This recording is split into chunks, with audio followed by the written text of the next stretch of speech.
sort of the north side from the south side. And if you find yourself beneath them, sort of just make sure you go back, check, make sure you get above them. Right? I'm peeling it back, I'm peering into the gap here. Move out of the way, a little liver. I'm going to open it up here. Right? But now I'm atop the bones that define the top, right? So the top and bottom of the carcass. So if I open it up, you can see now. Right. So here are the little muscles of the fins, and then there are the bones that radiate out from the spine, and they have definite points on them. The difficulty is that what you want to do is sort of enter from the side and find the top edge of them. Otherwise, you end up underneath those little bones, and you're now swimming around in the fillet beneath. So as you sort of come in, you explore the little bones that define the fin. They're going to guide you towards them, but there's a little sort of moment right about here where you can get caught by the tips of the bones, and here you can sort of see their profile. And to get drawn in underneath them is problematic because you're going to get to sort of wandering around beneath. So when you go beyond these and you start feeling something sort of grab them, pry the fillet up just a little bit and get your knife above and on top of them. And it really does take, again, a really exaggerated slicing motion. If you push in or try to really aggressively cut, you're going to find yourself down beneath and a bit lost in the muscles. So again, long slicing motion, right, moving from the head towards the tail. And once you get to the spine, you need to get up and over and down and back down on a flat, and then it's going to feel much more like a quarter fillet, but you want to keep these two attached to one another. So you can do the up and over on a flat fish too? Well, think of this as transitioning from coming in to following out, like you did with the quarter fillet. Right. So I'm going to come up and over the spine, and this is not up and over technique at all. We're definitely sort of finding the flat of the fish. We're using the flat as the guide, and I need to come up and over the bump of the spine, and again transition back to a slicing motion so that I peel this all back. Get free of all this. Away a little fin. I'm going to go through some pin bones and the bones of the rib cage here. Crackle. Right, hear it? Right, so now I can see the spine, and I'm back to slicing and peeling the whole thing back. So it's going to sort of roll back and away as I progress along here. Right? Right. So I want to start as far north as I can and end as far south. Right, north, south. I want to initiate the cut as far north as I can and start as far south as I can. Right, so now I have, or I would do, I have a full fillet.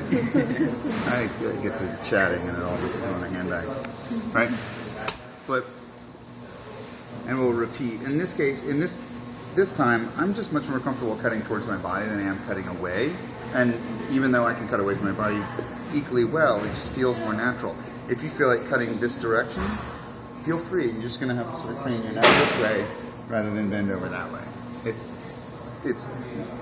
neither one or the other, but still, you want to keep this sort of relationship, the heel of the knife towards the tail of the fish, the tip of the knife. Because the bones, if you look at them, tend to angle backward this way, and if you're slicing this way, you take advantage of using them as a guide. Whereas if you cut in this way, they're going to pick you up and take you right where you don't want to go, right? So I don't want you to cut towards the head, I want you to cut towards the tail. So here we go. So I want to slice around here to find the outline of the fillet. Like that. Right around the head. There. And fairly carefully sort of pull up on the fin and cut through the belly so that you get the fillet freed down here. Now, see what I did? I pulled up on it here and used the ability to sort of get the skin up and away from the guts to cut through. Alright, so now I need to get my knife quite flat to the table, not a lot of downward angle, really exaggerated slicing motion using the little bones of the fins to guide me in towards the fillet. and you'll start to feel the little fingers sort of grab and grip your knives. You need to get your knife flat against those bones, and see how flat my knife is? It's right against all of these bones that sort of radiate out from the spine. Yep. Look at that. I slip right beneath them. See right here? And I got myself guided down in between. Get back on top. Get in the right plane and keep going. So now I'm at the spine.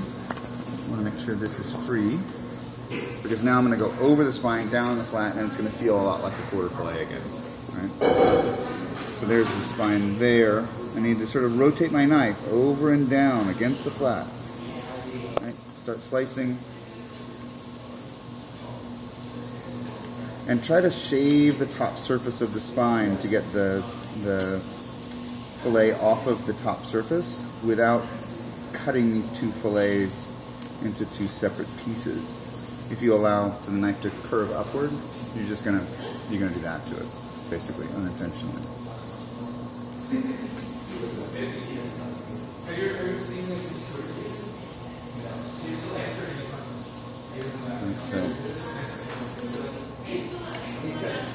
So now I'm at the belly, and I just want to head for the exits now, because the fillet is so thin, then it's not worth keeping any of that stuff or risking opening up the gut, right? So I have a nice see-through fillet.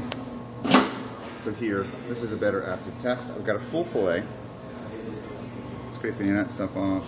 If you feel like there are any ribs, you can sort of shave the surface. Because of the width of the fillet, trim off the little thin meat from the edges. See where the direction of the muscle changes? Take that off, and the width of the fillet is reduced so that you can get your knife all the way across it. Right, so there. So now I've got a full fillet, and I'm going to just do the same thing I did with my single fillet and remove the skin. It's really important that it come right down to the edge of the cutting board because of its width. I need to get my knife from all the way across it. Right? As you get near the end, sometimes you guys are having trouble getting through. Go back to sort of a slicing motion, right? An angle there, and an angle there.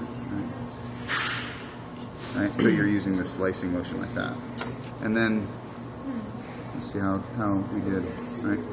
If the whole thing stays together as one fillet, that's a nice result. Right? So you really have to really stay in contact with the bones, really hug them. Don't make this mistake again, please. We're going to make full fillets